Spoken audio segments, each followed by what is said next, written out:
Hello friends, welcome back to my channel. आज मैं बात करने वाली हूँ हाल ही में रिलीज हुई मूवी अफेक्शन के बारे में। तो मूवी की शुरुआत में हमें एक लेडी दिखाई जाती है जिसकी कार का भयंकर एक्सीडेंट हो चुका होता है। वह कार से बाहर सड़क पर बेहोश पड़ी होती है। जब उसे होश आता है तो वो देखती है कि उसका एक पैर टूट चुका है। तभी उसे अचानक से दौरा पड़ने लगता है। दौरे की वजह से उसे बहुत तेज दर्द हो रहा होता है। कुछ देर बाद दौरा बंद हो जाता है और वह किसी तरह सड़क पर आगे बढ़ने लगती है। तभी एक कार तेज रफ्तार में उसकी तरफ आती है। वह बचने की कोशिश करती है लेकिन कार उसे जोरदार टक्कर मार देती है जिससे उसकी वहीं मौत हो जाती है। इसके बाद हम उसी लेडी को एक घर में जाते हुए देखते हैं। वह एक बिस्तर पर पड़ी होती है और उसके पास में एक आदमी सो रहा होता है। वह बहुत ज्यादा घबरा जाती है क्योंकि ये घर उसका नहीं होता। वह धीरे धीरे नीचे जाती है जहाँ उसे वही आदमी दिखाई देता है। उसे देखकर वह पूरी तरह पैनिक हो जाती है क्योंकि वह उस आदमी को पहचानती तक नहीं थी। इसलिए वह पास पड़ी लोहे की रॉड उठाकर उस पर हमला कर देती है। हालांकि वह आदमी किसी तरह हमले से बच जाता है लेकिन इस दौरान एक शीशा टूट जाता है। आवाज सुनकर एक छोटी बच्ची नीचे आती है और उस लेडी को मॉम कहकर बुलाती है, लेकिन वह कहती है कि ये बच्ची उसकी नहीं है। तब वह आदमी बताता है कि उसका नाम ब्रूस है, उस लेडी का नाम एली है और उस बच्ची का नाम एलिस है जो उन दोनों की बेटी है। ये सुनकर वह और भी ज्यादा घबरा जाती है। वह घर में लगी तस्वीरें देखती है जिसमें ब्रूस और उसकी पत्नी की तस्वीरें होती है, लेकिन वो उसका चेहरा नहीं देख पाती, इसीलिए उसे कुछ समझ नहीं आता। तब वो कहती है कि उसका नाम सारा है। ब्रूस उसका पति नहीं है और उसकी कोई बेटी भी नहीं है बल्कि उसका एक बेटा है। उसकी बात गलत साबित करने के लिए ब्रूस टूटे हुए शीशे का एक टुकड़ा उसकी तरफ कर देता है ताकि वो अपना चेहरा देख सके। तब उसे पता चलता है कि तस्वीरों में दिख रही महिला वही है, यानी ब्रूस की पत्नी एली।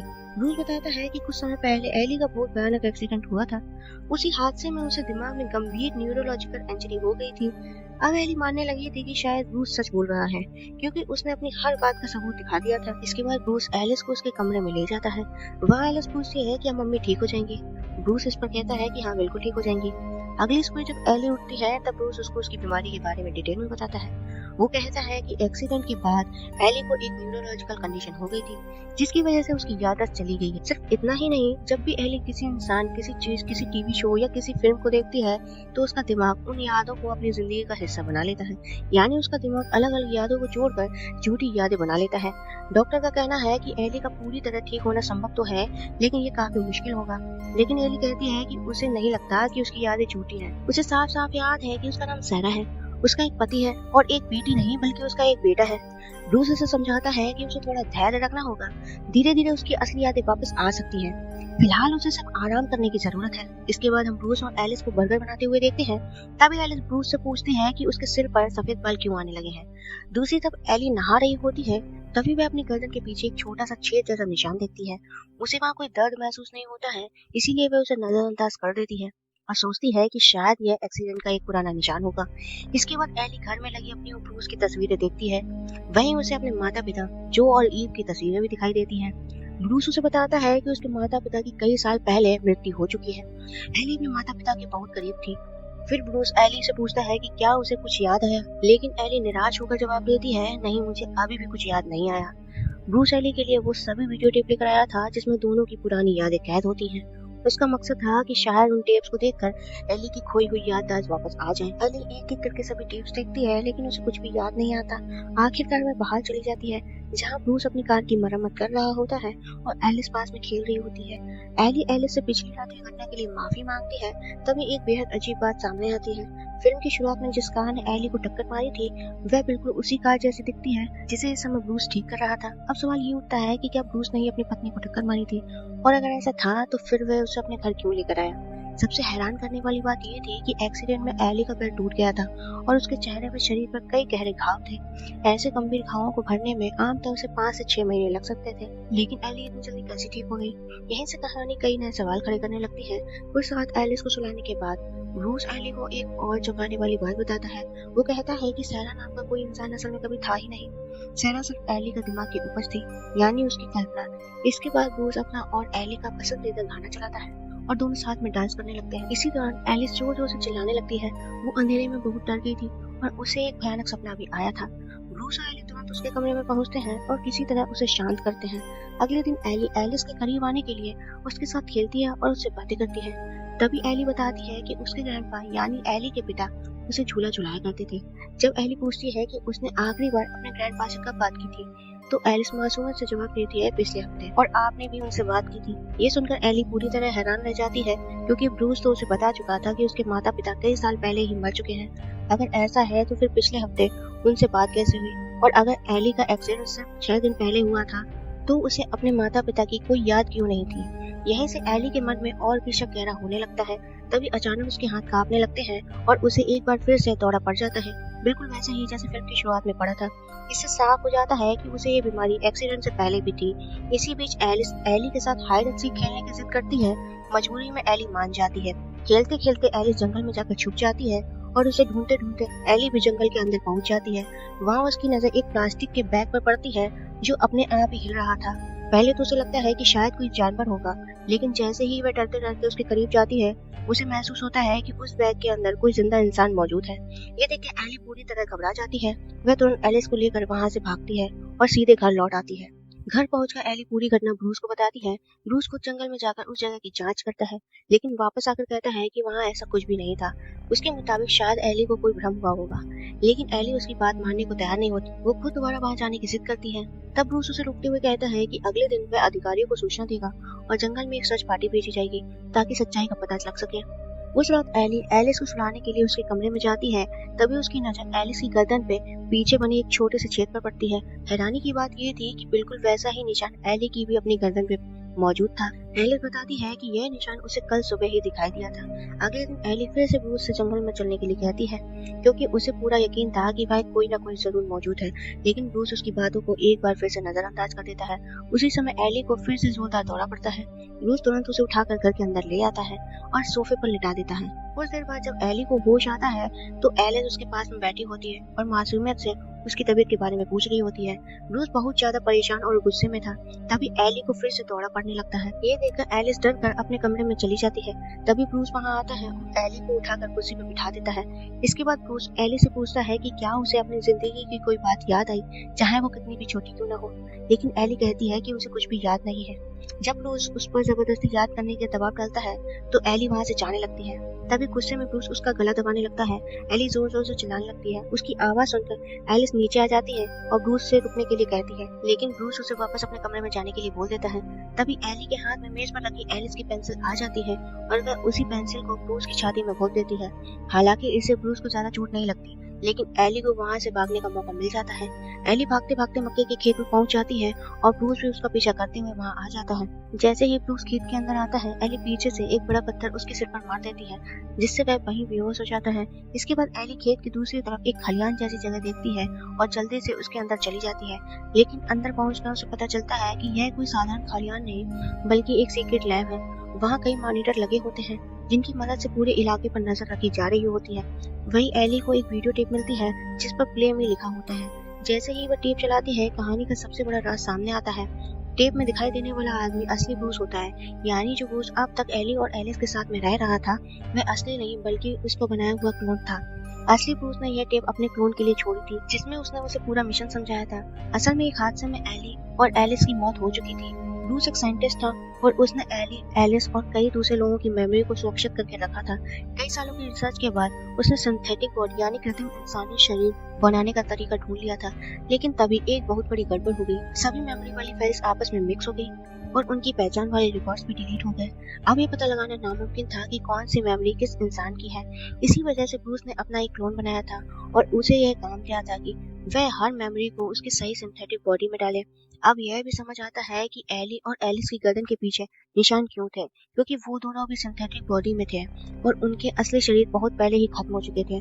ब्रूस ये भी बताता है कि किसी सिंथेटिक बॉडी में मेमोरी और यादों को पूरी तरह सेट होने में 3 से 7 दिन लगते हैं। इसीलिए उससे क्लोन का काम था ये देखना कि एली और एलिस के शरीर में उसकी अपनी ही मेमोरीज हैं, किसी और की नहीं। लेकिन इस बार गड़बड़ हो गई। एली के शरीर में एली की नहीं बल्कि सारा नाम की एक महिला की मेमोरी चली गई। यही वजह थी कि उसे अपनी जिंदगी की कोई बात याद नहीं थी और वह बार बार खुद को सहरा बता रही थी। दूसरी तरफ एलिस की मेमोरी सही शरीर में चली गई थी, इसीलिए उसे ऐसा लगता था कि उसने सिर्फ 1 हफ्ते पहले अपने पिता और दादा से बात की थी, जबकि उसकी मौत काफी समय पहले हो चुकी थी। अब सबसे बड़ा सवाल ये था, जब एलिस की मेमोरी सही शरीर में पहुंच गई तो एली की असली मेमोरी कहाँ गई?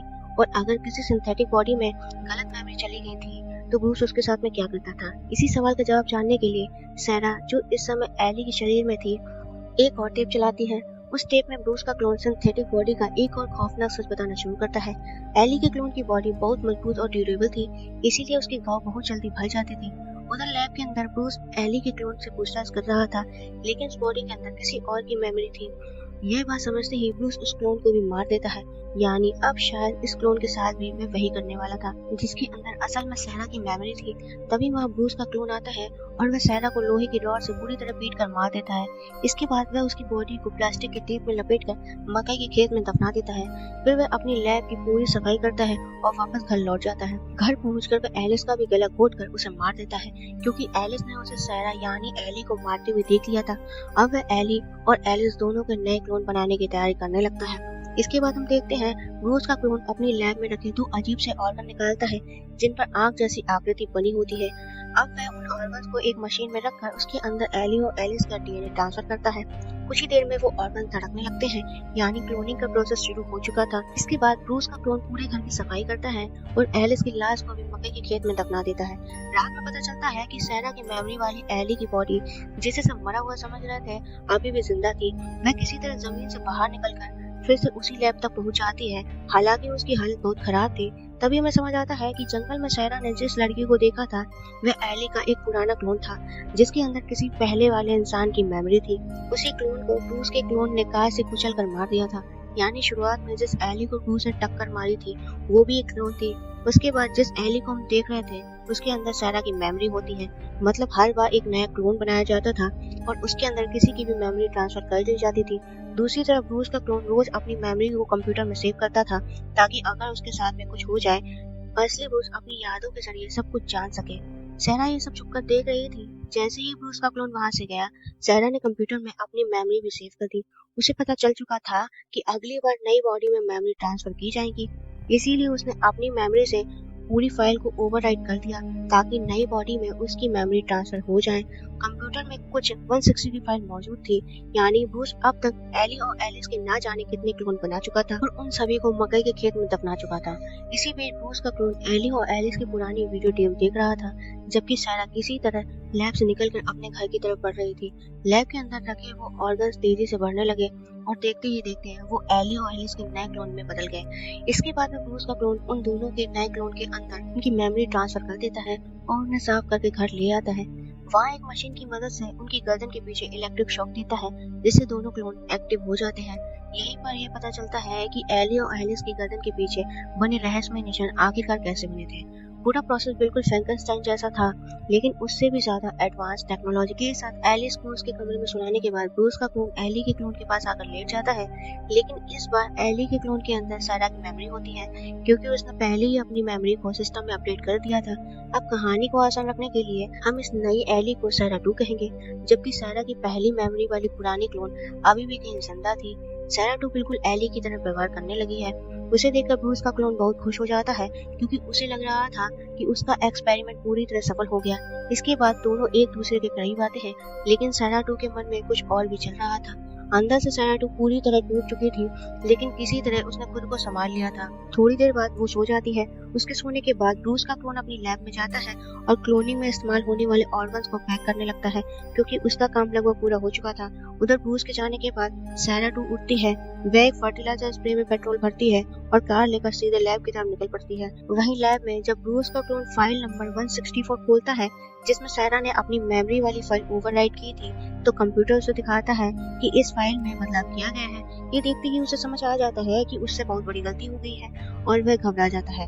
दूसरी तरफ सारा बुरी तरह घायल थी। किसी तरह घर पहुंच जाती है। उस समय घर पर सिर्फ एलिस होती है। सारा वन की हालत देखकर एलिस बुरी तरह डर जाती है। इधर सारा 2 लैब पहुंचकर हर तरफ पेट्रोल छिड़कना शुरू कर देती है। तभी वह ब्रूस का क्लोन भी आ जाता है और सारा 2 उसके ऊपर भी पेट्रोल छिड़क देती है। वह उसे ये सब रोकने के लिए कहता है, लेकिन तभी ब्रूस का क्लोन उसी मशीन से सारा 2 को जोरदार इलेक्ट्रिक शॉक दे देता है। शॉक लगते ही सारा 2 का शरीर काम करना बंद कर देता है और वह वहीं गिर जाती है। इसके बाद ब्रूस का क्लोन उसे उठाकर मकई के खेत में ले जाता है। उधर एलिस भी डरकर उसी खेत में पहुंच जाती है। ब्रूस का क्लोन सारा 2 को जिंदा दफनाने के लिए गड्ढा खोद रहा होता है, तभी सारा 2 को होश आ जाता है। जैसे ही ब्रूस का क्लोन उसे फावड़े से मारने जाता है, तभी पीछे से सारा वन वहां आ जाती है। वह ब्रूस के क्लोन को जोर से धक्का देती है और दोनों उसी गड्ढे में गिर जाते हैं। ब्रूस का क्लोन फिर से हमला करने की कोशिश करता है, लेकिन तभी सारा 2 आग लगा देती है।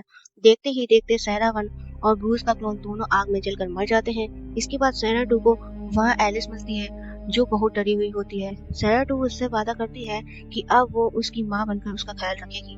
फिर दोनों कार में बैठकर वहां से चले जाते हैं, लेकिन कहानी अभी खत्म नहीं होती।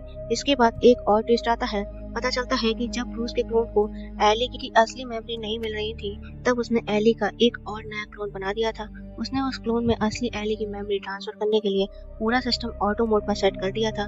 कुछ देर बाद एक नया क्लोन एक्टिवेट हो जाता है। खुद को देखकर वह पूरी तरह कंफ्यूज हो जाती है। पहले वह अपने शरीर को कपड़े से ढकती है और फिर लैब से बाहर निकलती है। बाहर आते ही वह घबराई हुई आवाज में ब्रूस पुकारती है। यहीं से पता चलता है कि ब्रूस का क्लोन आखिरकार अपने मिशन में सफल हो गया था। उसने असली एली की मेमोरी को नए क्लोन के अंदर सफलतापूर्वक ट्रांसफर कर दिया था। यानी अब दुनिया में एली जैसे दिखने वाली दो अलग अलग महिलाएं थी। पहली जिसके अंदर सारा की मेमोरी थी और जो एली के साथ नई जिंदगी शुरू कर चुकी थी। दूसरी जिसके अंदर आखिरकार असली एली की मेमोरी थी। रही बात असली ब्रूस की, तो फिल्म में उसके बारे में कुछ साफ नहीं बताया गया। इसी के साथ अफेक्शन मूवी यहीं पे खत्म हो जाती है। अगर आपको मेरी ये वीडियो पसंद आई हो तो इसे लाइक, शेयर और सब्सक्राइब जरूर करें। Thank you.